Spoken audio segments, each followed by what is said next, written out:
آیا په ژوند کې مو برکت غواړئ؟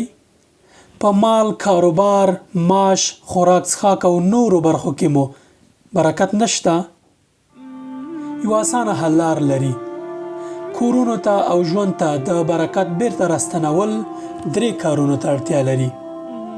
هره ورځ دغه 3 کارونه وکړئ. ډاډ درکوم چې برکت بیرته راستنیږي او له دغه لوی نعمته به برخمن شئ. هغه خویندو او ورونو چې د ژوند له ستونزو کړېږئ، دې کارونو ته جدي پام وکړئ او عملي یې کړئ.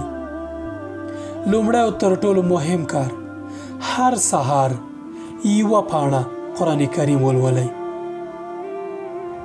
2 دقیقې وخت نیسي. که حداقل دغه کار هم نشئ کولی، 1/2 پاڼه یا حداقل 10 آیتونه خو ولولئ. هڅه وکړئ د کورنۍ ټول غړي دغه کار وکړئ.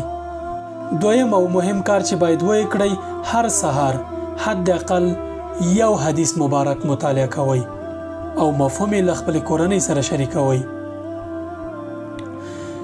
المسلم من سلم المسلمون من لسانه و یده. رښتینی مسلمان هغه څوک دی چې نور مسلمانان له ژبې او لاس نه په امان وي. دا یو حدیث دی. د حدیث مبارک لپاره تر ټولو ښه معتبر کتابونه بخاري او مسلم شریف دي. پښتو ژباړه هم پیدا کیږي.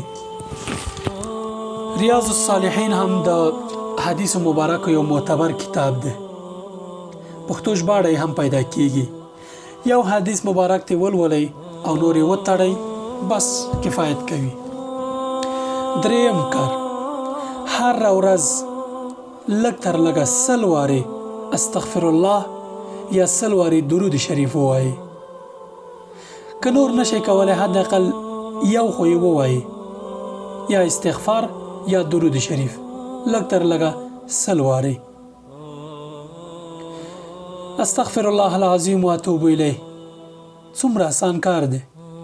یا اللهم صل علی محمد وعلى آل محمد كما صليت على ابراهيم وعلى آل ابراهيم انك حمید مجید. ډیر آسان کار دی. ورځې فقط 100 وارې. که دغه کارونه وکړئ، په الله تعالی درته قسم کوم چې الله تعالی به مو په مال، په کاروبار، په معاش، په اولاد، په خوراک او څښاک او بالاخره په ټول ژوند کې برکت واچوي. هر هغه ژوند کې چې برکت وي ډیر دی، له امکاناتو ډک دی. هر شي کې چې برکت وي هغه که لږ هم وي ډیر دی، او هر هغه شي کې چې برکت نه وي که څومره هم وي په نشت حساب دی.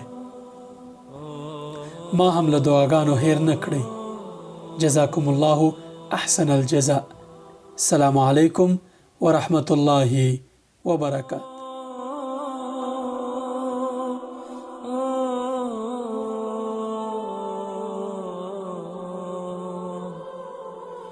Oh